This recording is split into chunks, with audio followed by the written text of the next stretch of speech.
Hello दोस्तों, इस video में आप सभी का स्वागत है। जैसा कि आपने इसके पिछले वाले सेशन में देखा था, हमने यहाँ पर सीखा था about the different type of numbers और हम लोग एक्चुअली बात कर रहे थे अबाउट द नंबर सिस्टम।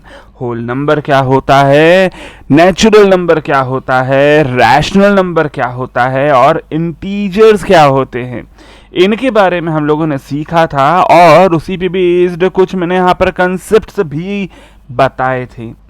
इस पर्टिकुलर सेशन में जैसा कि आपको सामने ही दिख रहा है वीडियो के टाइटल में, हम लोग बात करने वाले हैं about the solution of NCERT exercise 1.1।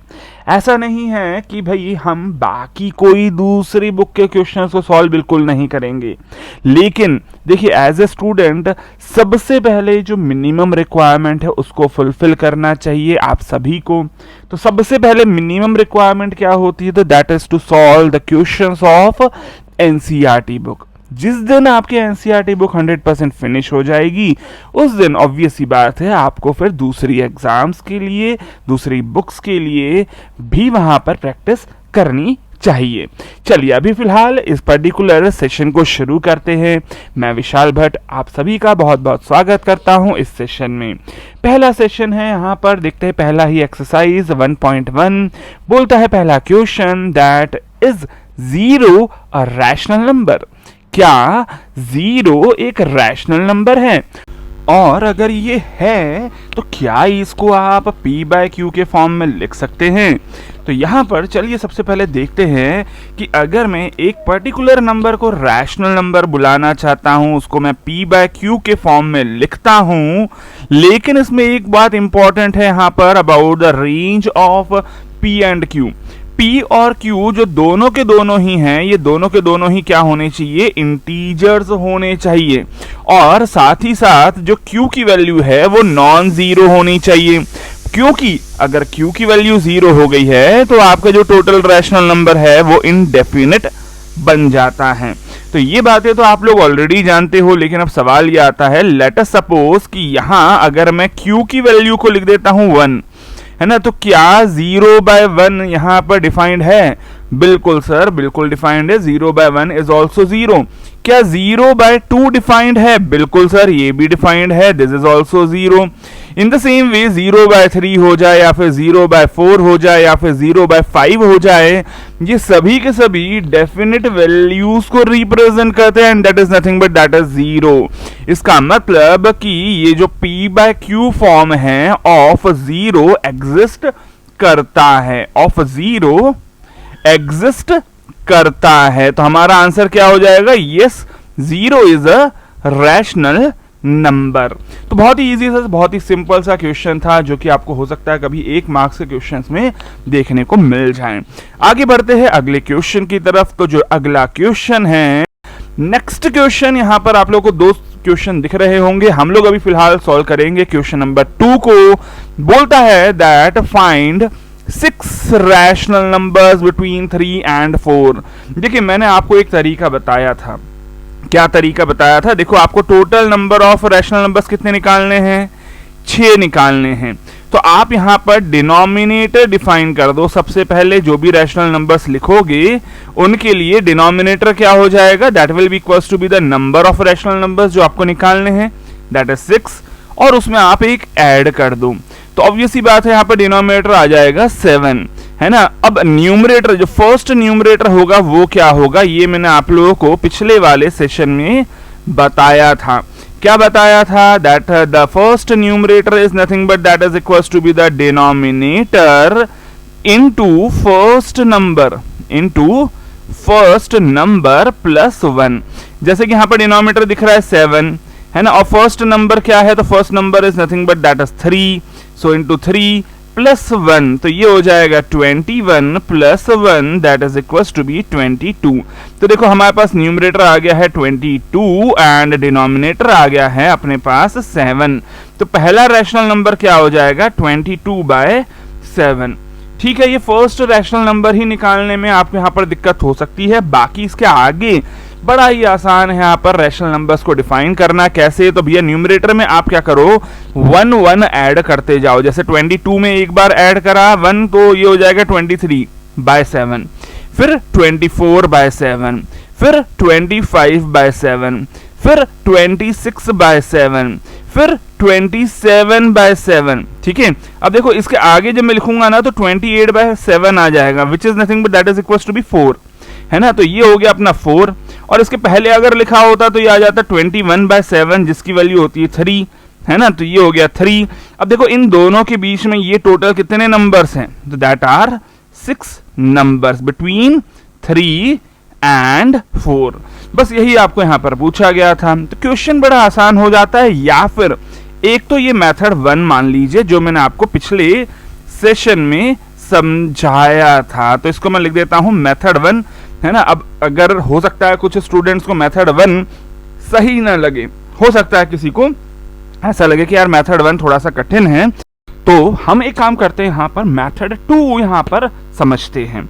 2 numbers है, मैं काम करता हूँ, सबसे पहले लिख देता हूँ फर्स्ट नंबर दैट इज 3.0 और जो दूसरा नंबर है दैट इज 4.0, है ना। अब इसके बाद इसके बीच में आपको यहाँ पर ये चीज क्लियर है कि डेसिमल के बाद अगर आपने कुछ भी लिखा है लेकिन डेसिमल के पहले अगर वो 3 है तो ऑब्वियसली बात है वो 3 से थोड़ा सा ज्यादा होगा और 4 से कम होगा, है ना। तो 3.0 के अलावा मैं 3.1 लिखूंगा तो वो क्या हो जाएगा 3 और 4 के बीच में।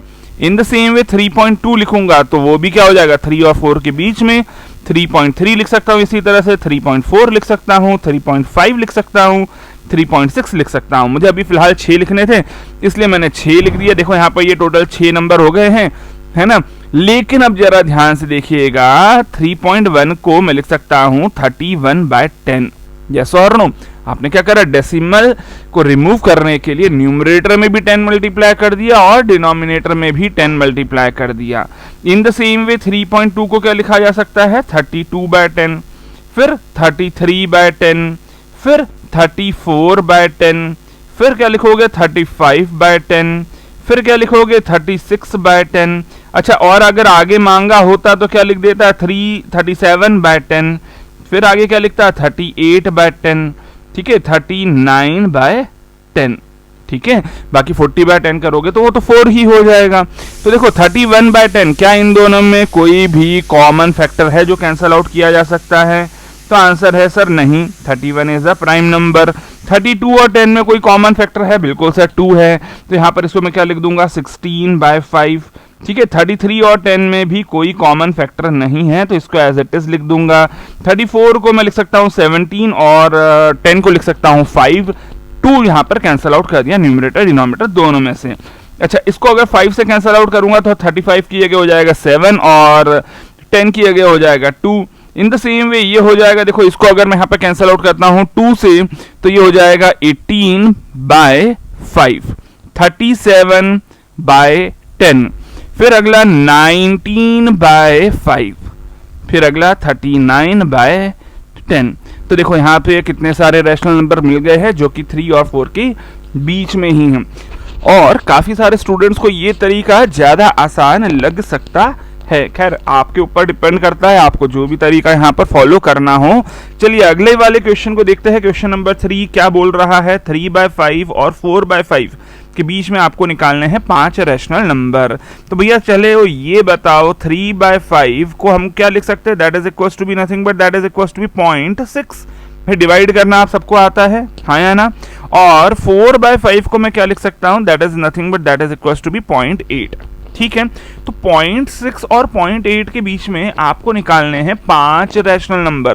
तो देखो मैं क्या लिख सकता हूं, 0.60 से मुझे अब शुरू करना 0.80 तक जाना है। तो मैं एक काम करता हूं, अभी फिलहाल मैं यहां पर 0.64 ले लेता हूं, 0.68 ले लेता हूं, 0.72 ले लेता हूं, 0.75 ले लेता हूं और 0.78 ले लेता हूं। देखो ये टोटल हो गए 5, ठीक है। और उसके बाद यहां पर ऑब्वियसली बात है 0.8 आ जाएगा। बट मुझे इनको रैशनल नंबर के फॉर्म में लिखना है तो मैं एक काम करता हूं, क्योंकि भाई आपने पॉइंट के बाद 2 नंबर दिख रहे हैं, मैं 100 से मल्टीप्लाई कर देता हूं न्यूमरेटर में। तो 0.64 को अगर मैं 100 से मल्टीप्लाई करूंगा तो ये बन जाएगा 64 और डिनोमिनेटर में आ जाएगा 100। 68/100 हो जाएगा अपना 0.68 का। इन द सेम वे 72/100 हो जाएगा 0.72 का। 75/100 हो जाएगा 0.75 का, और अगले वाले का 0.78 का मैं लिख सकता हूँ 78/100। ठीक है, तो यहाँ पर 5 रैशनल नंबर लिखने थे। अब क्या करें, किससे कैंसल आउट करेंगे ये आपको देखना है। देखो इधर मैं यहाँ पर इनको कैंसल आउट कर देता हूँ 4 से। 64/100 में न्यूमरेटर डिनोमिनेटर को दोनों को ही मैं 4 से कैंसल आउट करता हूं। तो अगर मैं कैंसल आउट करता हूं तो देखो यहाँ पर 64 का हो जाएगा 16 और अपना 100 का हो जाएगा 25। भाई 25 into 4 is 100 and 16 into 4 is nothing but that is 64। In the same way अगला क्या हो जाएगा 17/25 है ना। अगला क्या हो जाएगा देखो यहाँ पर दैट इज 18/25। अगला क्या हो जाएगा दैट इज सर अपना 3/4 लिख सकते हैं इसको भाई। 25 into 3 is 75 and 25 into 4 is your 100। In the same way अगले वाले को मैं क्या लिख सकता हूँ, देखो 4 से कैंसल आउट करूंगा तो यहाँ पर 38 बचेगा, वो कैंसल आउट नहीं हो सकता। 2 से कैंसल आउट करता हूं तो न्यूमरेटर बन जाएगा 39 और डिनोमिनेटर बन जाएगा 50। तो देखो यहाँ पर ये बन गए हमारे टोटल 5 रैशनल नंबर्स। ठीक है, अब आई होप शायद आपको समझ में आ चुका होगा, क्योंकि अगर मान लीजिए ये 5 की जगह 10 भी बोलता ना तो भी कोई दिक्कत नहीं थी। अभी देखो हमने यहाँ पर 0.60 से डायरेक्टली 0.64 पे जंप किया है। यहाँ पर बीच में क्या आ जाएंगे 0.61 आ जाएगा, 0.62 आ जाएगा, 0.63 आ जाएगा।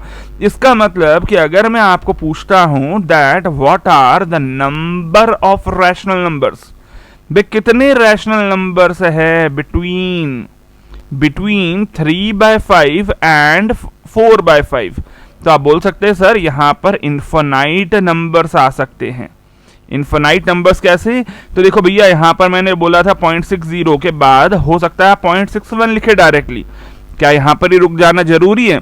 हो सकता है आप 0.611 लिखे, है ना। हो सकता है आप 0.6111 लिखे, है ना। हो सकता है आप 0.6112 लिखे। इस तरह से तो इन्फिनाइट नंबर्स लिखे जा सकते हैं, है ना। इसका मतलब कि number of rational numbers between any two numbers are infinite. भाई कुछ भी लिख सकते हो आप। हो सकता है आपने 5 डिजिट तक नंबर लिखा हो डेसिमल के बाद, हो सकता है आप 10 डिजिट तक लिख दो, है ना। तो इसका मतलब अगर मैं यहाँ पर बात कर रहा हूँ नंबर ऑफ रैशनल नंबर्स की, तो भैया वो इन्फिनाइट होते बिटवीन एनी टू नंबर्स। हो सकता है कभी आपको ऑब्जेक्टिव में ये सवाल भी देखने को कहीं मिल जाए, तो भैया आपको आंसर पहले से पता होना चाहिए था। आगे बढ़ते हैं अगले क्वेश्चन की तरफ। नेक्स्ट क्वेश्चन है मेरे पास question number 4 for the exercise 1.1। क्या बोलता है, state whether the following statements are true और फॉल्स।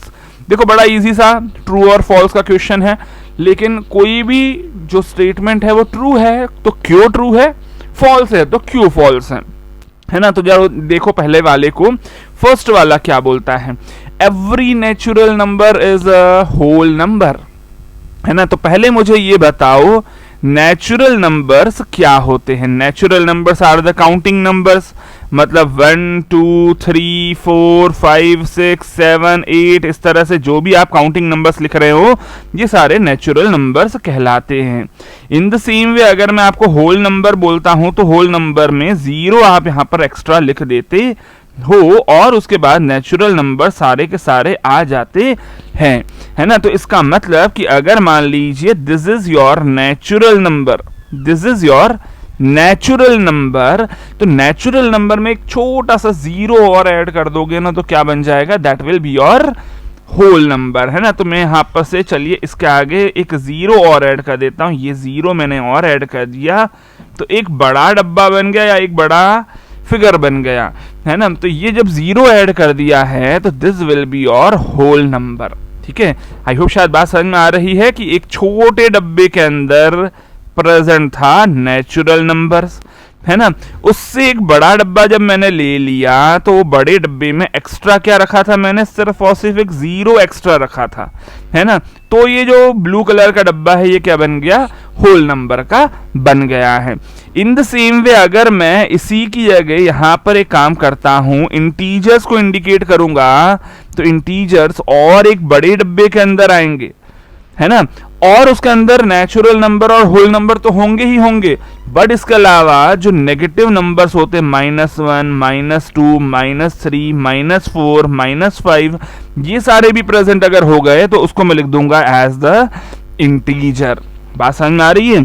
और ये सारे इंटीजर्स के अलावा कुछ बीच में रैशनल नंबर्स भी होंगे, है ना? तो अगर वो सारे रैशनल नंबर्स को भी मैं इंडिकेट करूं, तो सारे रैशनल नंबर को जब मैं इंडिकेट करूंगा तो कुछ ऐसे डेसिमल वाले पॉइंट्स भी आएंगे, 1.2, 1.4, है ना? इसके अलावा 1.8 हो सकता है, 3.8, है ना? जब इन सभी को आप इंक्लूड कर लेते हो तो क्या बन जाता है आपका रैशनल नंबर। क्यू क्या है यहाँ पर? Q is nothing but that is rational numbers, है ना? तो आपको कभी ये पूछ लिया जाए इधर से, जरा इस डब्बे को जरा देखकर आप समझाओगे मेरे को कि जो सबसे छोटा सेट है वो कौन सा है नंबर्स का? That is natural number. जो हम लोगों ने पढ़ा अभी उसमें से सबसे छोटा सेट कौन सा है?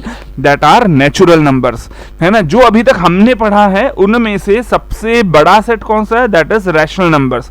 रैशनल नंबर में सारे इंटीजर्स आ जाते हैं, सारे होल नंबर आ जाते हैं, सारे नेचुरल नंबर आ जाते हैं, है ना?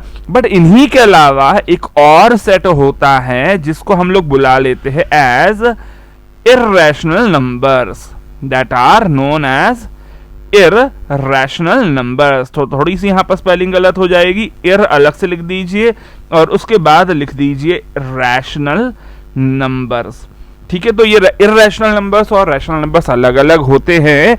एंड ये इर्रेशनल नंबर्स क्या होते हैं इनके बारे में थोड़ा हम लोग अभी अगले वाले सेशन में सीखने वाले हैं, बट अभी फिलहाल इतनी ही जानकारी आपके लिए काफी है।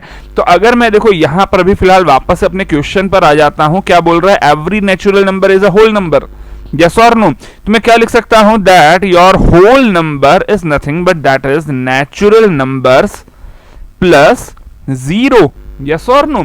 इसका मतलब मैं क्या लिख सकता हूं? That every natural number is a whole number, ठीक है? होल नंबर में बल्कि इसके अलावा नेचुरल नंबर्स के अलावा 0 भी आ जाता है। चलिए अभी आगे बढ़ते हैं। सेकंड यहां पर देखते हैं, every integer is a whole number. क्या ये बता सकते हो आप फिगर को देखकर? बिल्कुल बता सकते हो। कैसे? तो देखो भैया यहां पर देखो जरा, इंटीजर्स कहां दिख रहा है? ये रहा इंटीजर वाला डब्बा, लाल वाला डब्बा दिख रहा है, इंटीजर वाला डब्बा। इस इंटीजर वाले डब्बे के अंदर पूरी की पूरी तरह आ गया है आपका ये ब्लू कलर का डब्बा, यस और नो? ब्लू वाला डब्बा किसका है? तो that is for the whole number, है ना? तो मैं यहां पर अगर बोलूं आपको कि भैया होल नंबर में क्या क्या आता है, तो 0, 1, 2, 3, 4, 5, 6, बट ये सारे क्या है? These are positive numbers only, ठीक है ना? बट इसी के अलावा अगर मैं इंटीजर्स बोल रहा हूं, या जिसको हम लोग डिनोट करते हैं Z से, कई बार I से भी लिखते हैं, लेकिन अगर मैं इंटीजर्स बोल रहा हूं तो इसमें -4.0, -3.0, -2.0, -1.0, फिर 0, 1, 2, 3, 4, 5, 6 ये सारे आ जाएंगे। इसका मतलब कि यहाँ पर पॉजिटिव भी है as well as negative numbers भी है। इसका मतलब मैं क्या लिख सकता हूं? दैट एवरी इंटीजर क्या ये होल नंबर है? नहीं है sir, is not a whole number, is not a whole number. Because ऐसा क्यों? Because integers have negative numbers also, integers have negative numbers also, ठीक है? तो आई होप शायद बात समझ में आ गई है कि हमारा जो पहला वाला स्टेटमेंट था वो क्या था? ये तो ट्रू था। दूसरा वाला स्टेटमेंट क्या हो गया? फॉल्स हो गया, ठीक है? तो ये हो गया ट्रू, ये हो गया फॉल्स। अगला देख लेते हैं, थर्ड की बात कर लेते हैं। तो थर्ड में क्या बोल रहा है भाई? बोलता है that every rational number is a whole number. क्या सारे के सारे रैशनल नंबर होल नंबर होते हैं? नहीं सर, ऐसा भी नहीं है। क्यों? हाँ, अगर इसका उल्टा बोला होता तो सही था, every whole number is a rational number, ये सही था। लेकिन क्या सारे के सारे रैशनल नंबर? क्या सारे के सारे रैशनल नंबर्स का डब्बा देखो ब्लैक कलर का है, क्या ये सारे के सारे आपके ब्लू वाले डब्बे के अंदर है? नहीं सर, बिल्कुल नहीं है, है ना? तो इसका मतलब मैं यहां पर क्या बोल सकता हूं? थर्ड का मतलब मैं लिख सकता हूं that every rational number is not is not a whole number. अच्छा, कौन कौन से ऐसे नंबर होंगे जो कि रैशनल नंबर तो है लेकिन होल नंबर नहीं है? तो उनमें आ जाएंगे नेगेटिव नंबर्स, नेगेटिव इंटीजर्स, है ना, नेगेटिव इंटीजर्स। और इसके अलावा और क्या लिख सकता हूं? डेसिमल नंबर्स, है ना, डेसिमल और फ्रैक्शन नंबर्स, है ना। तो ये सभी के सभी क्या हो जाएंगे? आपके ऐसे नंबर्स है जो कि रैशनल नंबर तो है लेकिन एक होल नंबर नहीं है। सारे नेगेटिव इंटीजर्स इसमें काउंट कर लो और सारे आपके डेसिमल और फ्रैक्शन नंबर्स इसमें काउंट कर लो, are not whole numbers, are not whole numbers but are rational numbers, but are rational numbers. इसका मतलब कि भैया जो आपका थर्ड स्टेटमेंट है वो भी क्या बन गया? फॉल्स बन गया। इस पे भी मैं यहाँ पर क्रॉस टिक कर देता हूं। तो आई होप शायद यहाँ पर जो हमारी एक्सरसाइज थी एनसीईआरटी की बहुत ही इजीली सॉल्व हो गई होगी आपसे भी। और अगर कुछ क्वेश्चन ना भी बने हों, ना भी समझ में आए हो, तो वो मैंने यहाँ पर आपको समझाया है। आई होप शायद सारी चीजें यहाँ पर क्रिस्टल क्लियर हो गई होगी। वीडियो को मैं एंड करूंगा बट उसके पहले आप सभी से जानना चाहूंगा, कमेंट बॉक्स में कमेंट करके मुझे जरूर बताइएगा क्या जो भी सारे कंसेप्ट्स है वो आपको क्लियरली समझ में आ रहे हैं। आगे वाले वीडियोस को आप बिल्कुल देखना चाहते हो, यहाँ पर पूरी तरह से फॉलो करना चाहते हो कि नहीं करना चाहते, ये भी चीजें आप मेरे को कमेंट करके बताएंगे। फिलहाल इस सेशन को मैं यहीं एंड करता हूं। मिलते हैं अगले सेशन में कुछ और नए कंसेप्ट्स और क्वेश्चंस के साथ। तब तक लगातार पढ़ते रहे, बढ़ते रहे।